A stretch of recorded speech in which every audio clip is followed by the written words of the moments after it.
Michael Harrison accelerated down the road leading to his mansion in Beverly Hills, eager to surprise twins Emma and Sophia after 3 weeks of business trips in Asia. The pounding rain made driving difficult, but nothing could dampen his excitement to embrace his 8-year-old daughters again. He turned into the private driveway, and what he saw paralyzed him completely. The twins were sitting under the oak tree in the front yard, completely soaked, desperately hugging each other while crying in the silence of the storm. No sign of his wife Victoria, no lights in the mansion. He jumped out of the car without even turning off the engine and ran toward them, slipping on the wet grass. The girls threw themselves into his arms, trembling with cold and fear, sobbing that Mommy had left 3 days ago, locking them outside with orders to wait there. While holding his freezing daughters in his arms, Michael realized the nightmare was just beginning. On Emma's phone was a video that Victoria had recorded before disappearing, and what she said in that message would destroy every certainty he had about the family he thought he knew. The September storm was hitting hard on the elegant outskirts of Beverly Hills when Michael Harrison turned into his property's driveway. 3 weeks in Japan, closing a $200 million acquisition that would consolidate his tech empire. But now the only thing he wanted was to see Emma and Sophia again. The 8-year-old twins were his reason for living, the only pure thing in a world made of balance sheets and business strategies. The automatic gate opened, recognizing his Tesla, but something in the familiar landscape immediately unsettled him. The mansion seemed dead. No lights in the windows. No sign of life. It was impossible. Victoria knew about his return, even though he had decided to come back 2 days early to surprise the girls. Then he saw them.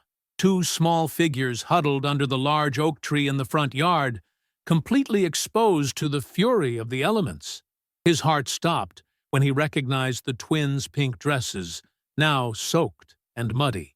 Emma and Sophia were holding each other like abandoned puppies, their little bodies shaking with sobs and cold, their blonde hair stuck to their faces from tears and torrential rain. Michael abandoned the car with the engine still running and ran toward them, his $3,000 suit getting immediately drenched. The girls lifted their tear-streaked faces and threw themselves against him with the desperation of those who no longer hoped to be saved. Their little bodies were cold as marble, clothes completely soaked, lips purple from the cold. The story that emerged between sobs was a nightmare. Victoria had disappeared 3 days earlier, after taking the girls outside and locking the mansion. She had left them there with orders not to move, to wait under the tree as punishment for being bad. But Emma and Sophia couldn't even remember what they had done wrong. Carla, the trusted nanny, had been fired a week earlier with a made-up excuse. The girls had slept outdoors for 3 nights, drinking rainwater and eating berries from the tree when hunger became unbearable. The nearest neighbors were too far to hear their cries, hidden by the high hedge surrounding the property. Michael walked around the mansion, finding every entrance barred.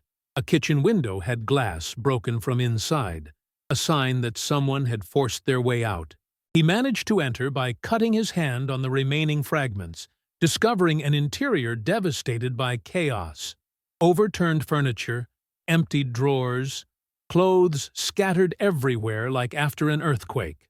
The master bedroom had been completely emptied. All of Victoria's clothes, her jewelry, the expensive suitcases were missing. In the girls' room, however, everything remained intact, as if his wife had deliberately ignored every trace of the daughters in her planned escape.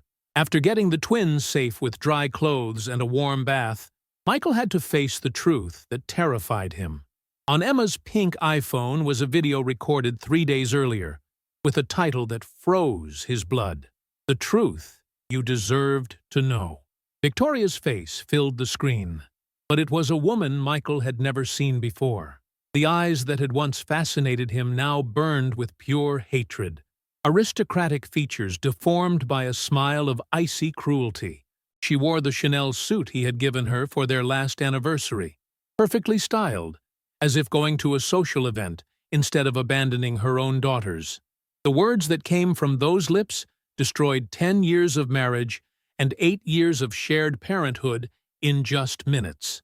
Victoria confessed she had never wanted children, had hated every moment spent with the twins, had prayed for a miscarriage during pregnancy. Only the luxurious lifestyle Lorenzo guaranteed had held her back. But the final stab was the revelation of systematic betrayal. Richard Stone, his business partner and best friend for 20 years, had been her lover for 3 years. Every business trip by Michael had become an opportunity for Victoria to laugh behind his back with the man he trusted most in the world. The video showed Victoria loading suitcases while the twins cried in the background, completely indifferent to their desperation. She had emptied $5 million from their joint account and was already on a yacht headed for international waters when Michael found the girls. The last image was the cruelest smile Michael had ever seen, as Victoria ironically wished good luck to the newly single dad, who would finally have to take care of his little princesses. When the video ended, Emma looked up at her father with wisdom too mature for her 8 years. The question she asked broke Michael's heart. She wanted to know if Mommy had never really loved them. In that moment, looking at those two innocent souls still trembling from cold and shock, Michael understood that it didn't matter what he had lost in terms of money, trust, or pride. What mattered were those two girls trembling in his arms, and the silent oath he made never to leave them alone again. The following weeks were the most difficult of Michael's life. Not only did he have to handle the devastating emotional trauma of the twins, but also discover the complete extent of the betrayal he had suffered. The $5 million missing from the account was just the beginning of a series of systematic thefts that Victoria had orchestrated with professional precision. The girls' trust fund had been completely emptied.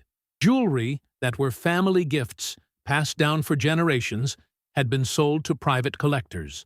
Even some confidential business documents had disappeared, probably copied and sold to competitors before the escape. But the deepest wound was the psychological consequences on Emma and Sophia. Emma had become hyperprotective toward her sister and terrified every time Michael had to go out, even just to the grocery store. She developed such severe separation anxiety that she followed her father even to the bathroom, unable to stay alone even for a few minutes. Sophia instead had stopped talking completely, communicating only in whispers to her twin's ear. She could no longer eat solid food, accepting only warm milk and crumbled cookies. Her eyes, once lively and curious, had become dull and wary, like those of a wounded animal. Dr. Marina Rodriguez, child psychologist specializing in abandonment trauma, was brutally honest during the first visit. The girls had suffered severe abandonment trauma that would require years of intensive therapy. But above all, Michael had to be present in a total and constant way. No more business trips, no more delegating to the nanny, no more priorities other than his daughters. Michael didn't hesitate for even a moment. He delegated the operational management of his company to the most trusted vice president, transformed his home office into the main office, and completely revolutionized his existence. For the first time in 10 years, the absolute priority was not business, but Emma and Sophia's healing. The first weeks were emotional hell. The girls would wake up screaming in the middle of the night, terrified that their father had also disappeared during sleep. Michael started sleeping on a mattress on the floor in their room, his hand always reaching toward their beds to reassure them of his physical presence. Emma developed obsessive control rituals, checking dozens of times that all doors were locked, that father was still there, that no one could enter or leave without warning. Sophia stopped playing completely, spending days curled up in a corner of the living room, watching everything with frightened eyes, but never making a sound. Michael documented every small progress and regression, learning to recognize the signs of a panic attack before it escalated. He had hired a new nanny, Maria, a 50-year-old woman with specific experience in childhood trauma cases, but above all, he had started being the father he had never been. Instead of delegating everything, now he personally prepared breakfast, combed the girls' hair, read bedtime stories with different voices for each character. He had learned that Emma calmed down only with heart-shaped pancakes, and that Sophia accepted food only if he had prepared it personally. The turning point came a month after the abandonment. Michael was preparing dinner when he heard a small, trembling voice behind him. It was Sophia, breaking weeks of absolute silence to ask if she could learn to cook like he did. She wanted to prepare something special for Emma when she was sad, so she could make her smile too. In that moment, Michael understood that his girls weren't just surviving the trauma. They were transforming their suffering into reciprocal love. The affection that Victoria had never been able to give, they were finding within themselves and in the relationship with him. But the greatest challenge was yet to come. One evening, while watching the twins play timidly in the living room for the first time in weeks, Michael received a phone call that completely froze him. Attorney Martinez had received legal documents from Monaco that changed everything. Victoria was not content with abandoning the daughters and stealing the money. Now she also wanted legal custody of the girls, not to bring them back with her, but to prevent Michael from making any important decision regarding their lives without her written consent. It was the final act of cruelty from a woman who had turned revenge into a sadistic art form, and Michael knew the real battle was just beginning. Attorney Martinez showed Michael the documents Victoria had filed from Monaco. The strategy was diabolically clever. Instead of admitting abandonment, she claimed a temporary separation due to undiagnosed postpartum stress, accusing Michael of international child abduction and even presenting falsified DNA tests to question his paternity. Richard Stone wasn't just the lover, but the architect of the entire plan. As a business partner, he had provided Victoria access to accounts, confidential information, and the strategy to steal $5 million through transfers that seemed authorized by Michael himself. Back home, Emma was waiting for him with the precocious intelligence of children who have suffered too early. Ti sta piacendo questa storia? Lascia un like e iscriviti al canale. Ora, continuiamo con il video. Asking if that bad lady would come back to take them. Michael promised her that no one would ever take them away from him. That evening he called Detective Marco Santos, specializing in international fraud. If they wanted to play dirty with lies and blackmail, he would fight with the truth. Meanwhile, he continued his transformation from absent businessman to present father. He had learned complicated braids for Emma, special recipes to convince Sophia to eat, the signs of anxiety attacks before they exploded. The girls were slowly blooming under his care. Sophia had started whispering some words again. Emma had become protective even toward her father. One evening, Michael heard them talking. They needed to take care of their sad daddy, tell him every day they loved him, be good so he wouldn't worry. The official DNA test results confirmed what Michael already knew. He was unequivocally the father of both. But Detective Santos's phone call revealed a truth about Victoria much more shocking than he had ever imagined. Detective Santos revealed that the woman Michael had married didn't exist. Victoria Rose was a falsified identity. Her real name was Vanessa Kowalski, a serial criminal specialized in marriage scams. She had passports from 6 different countries and a history of wealthy husbands systematically robbed and abandoned. In Germany, she had married a 60-year-old industrialist, disappearing with $2 million. The man had committed suicide upon discovering the betrayal. In France, she had seduced a widowed banker with 2 children, selling the deceased wife's jewelry before fleeing. He, too, had taken his own life. The most chilling discovery concerned the twins' pregnancy. Vanessa had booked a selective abortion to eliminate one of the 2 fetuses, stopping only when she realized 2 children would tie her more securely to Michael's wealth. A purely economic decision. The evidence showed systematic betrayals, dozens of lovers over the years, blackmail of businessmen photographed in compromising situations.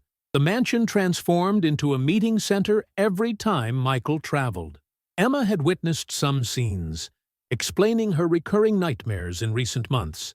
Vanessa's personal diary documented 8 years of perfect acting, describing with contempt how she faked maternal love and tolerated the girl's affections only to maintain her cover.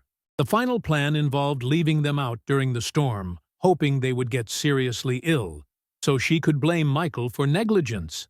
Stone, having discovered Vanessa's true nature, was ready to testify against her to save himself. That evening, Michael looked at Emma and Sophia with new eyes. They weren't just abandoned children, but survivors who had resisted 8 years with a sociopath, miraculously maintaining intact their capacity to love. 18 months after that night in the rain, the mansion pulsed with new life. Laughter filled every room, the girls' drawings covered the walls, and the yard now hosted a swing and treehouse that Michael had built personally. The legal battle had concluded with total victory. Vanessa Kowalski had been arrested in Monaco for multiple fraud, bigamy, and child abandonment. Stone, cooperating with justice, had enabled the recovery of almost all stolen money. The court had permanently revoked all of Vanessa's rights, declaring Michael the sole legal parent. The twins, now 10 years old, were completely transformed. Emma had channeled her protection into a passion for art, her colorful paintings decorating Michael's office. Sophia had blossomed as a little chef, preparing Sunday lunches for the extended family that had formed. Maria, the nanny, had become the mother figure the girls never had. Marcus, Maria's 15-year-old son, was the perfect big brother who protected and played with them. The mansion now housed a true family, united by chosen love, not blood. Michael had kept his promise to be completely present, restructuring work to operate mainly from home. He attended every school event, knew all the girls' friends, had learned that being rich meant being surrounded by those who love you for who you are. During the anniversary dinner of When We Became a Real Family, Emma said the bad lady had done them a favor by leaving. Now they had Daddy all to themselves, Maria, who truly loved them, and they had learned that the most beautiful families are those chosen with the heart. Dr. Rodriguez confirmed that the girls weren't just healed, but had become stronger, more empathetic, more capable of love than many others who had never suffered. The rain no longer scared anyone in that house. They had learned that from the most violent storms come the most beautiful rainbows. 5 years after that night that changed everything, Michael found himself in the mansion's garden, watching a scene that filled his heart with joy so intense it seemed unreal. Emma, now 15 with long blonde hair dancing in the wind, was teaching Sophia, 13 with blue eyes identical to his, how to plant tulip bulbs under the tree that had once witnessed their desperation. The two sisters worked together with that perfect harmony, born only between souls who have shared pain and transformed it into strength. Emma patiently explained the right depth for each bulb, while Sophia prepared the soil with small but confident hands, both laughing at a joke only they understood. Maria, now 55, but with the bright smile of someone who found her place in the world, was preparing a special snack on the terrace overlooking the garden. She had developed the habit of documenting every happy family moment with photos and videos, as if wanting to capture happiness before it could escape again. Marcus, now 20 and a medical student at UCLA, had come home for the weekend and was helping Michael install a new swing next to the treehouse they had built together 3 years earlier. The young man had grown to become not only the perfect big brother, but also the confidant and friend the twins needed while navigating their early teenage years. The Harrison family's transformation had become legendary in their Beverly Hills neighborhood and beyond. Michael had written a book about their experience, donating all proceeds to organizations caring for abandoned and traumatized children. When Love Wins, the story of a rebuilt family, had become an international bestseller, inspiring thousands of single parents never to give up. Emma had inherited from her father not only blue eyes, but also business instincts and determination that made her unstoppable when she decided to reach a goal. At 15, she had already founded a small non-profit that raised funds for families in difficulty, organizing art events where she sold her increasingly sought-after paintings. Sophia had discovered that her culinary talent hid a deeper capacity to nurture wounded souls. She cooked not only for the family, but prepared hot meals for the neighborhood homeless every Saturday, involving neighbors in a solidarity network that had transformed the entire area into a more united community. The mansion that had once been the scene of deception and betrayal had become an open refuge where friends, neighbors, and even strangers in difficulty knew they could find an open door and a welcoming heart. Michael had established a foundation that used part of the property to house families in crisis, offering psychological and financial support to single parents struggling to rebuild their lives. During that Sunday evening dinner, a sacred tradition that no work or social commitment could interrupt, a phone call came that brought everyone back to earth. It was Attorney Martinez with news about Vanessa Kowalski, now 40 and still in prison in Monaco. The woman who had almost destroyed their family had attempted to contact them through her lawyers, claiming to have changed, to have found redemption through prison therapy, wanting to ask forgiveness from the daughters she had abandoned. She wanted a meeting, a chance to explain her actions and perhaps rebuild a relationship. Michael looked at Emma and Sophia, now old enough to make their own decisions on such delicate matters. The girls exchanged one of those understanding looks they had perfected over the years. Then Emma spoke for both with maturity that left everyone present speechless. She said they already had a mother, Maria, who had raised them with true love every day for 5 years. They already had a complete and happy family, built on foundations of authentic affection and mutual sacrifice.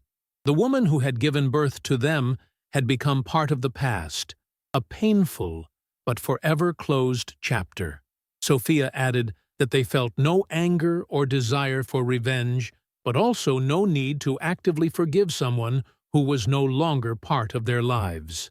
They had learned that sometimes the healthiest form of justice is simply moving forward, building something beautiful where once there was only pain. Michael smiled, looking at his daughters, realizing they had grown into women of wisdom and strength that exceeded his most optimistic dreams. He called the attorney and politely declined the meeting request, explaining that the Harrison family had definitively turned the page. That night, while making his rounds of the house to turn off lights and check that everyone slept peacefully, Michael stopped in front of the family photo that dominated the entrance. It showed him together with Emma, Sophia, Maria, and Marcus during their last vacation in Napa Valley, all smiling under the golden sun of a perfect sunset. It was impossible to look at that photo and imagine that 3 of those people weren't connected by blood ties. The love that shone from their faces, the naturalness with which they leaned on each other, the genuine joy they radiated, was living proof that the most authentic families are those chosen day after day. Before going to bed, Michael did what he had done every evening for 5 years, silently opened the girls' bedroom door to make sure they slept peacefully. Emma and Sophia, who still shared the room by choice despite the mansion being large enough to give them separate bedrooms, slept serenely in their beds, faces relaxed and smiling even in sleep. No longer the terrified children trembling in the rain, but 2 strong and confident young women who knew they were unconditionally loved. Their peaceful sleep was the most beautiful reward Michael could imagine for all the sacrifices and sleepless nights of previous years. As he headed toward his room, Michael thought about how strange and wonderful destiny was. Vanessa Kowalski had believed she was destroying his life by abandoning his daughters under a storm, but in reality had given him the chance to become the man and father he didn't even know he could be. The sound of light rain that had started falling no longer brought terror to that house, but peace. They had learned that true love never abandons, that the most beautiful families are born from heart decisions rather than blood accidents, and that sometimes the most terrible tragedies transform into the brightest miracles when you have the courage to choose hope instead of despair. The Harrison mansion slept in the quiet of night, protected not by alarms or gates, but by the unconditional love that had transformed 4 wounded souls into an indestructible family. Hit, like if you believe a father's love can heal any wound. Comment sharing the moment that struck you. Most, share to honor all parents who put their children first. Subscribe for more stories of families rebuilt through love. Sometimes the wrong people abandon us to make room for the right ones. Sometimes the most beautiful family is the one we choose to build with love. And sometimes all it takes is a father who decides to always be there to transform a tragedy into a miracle.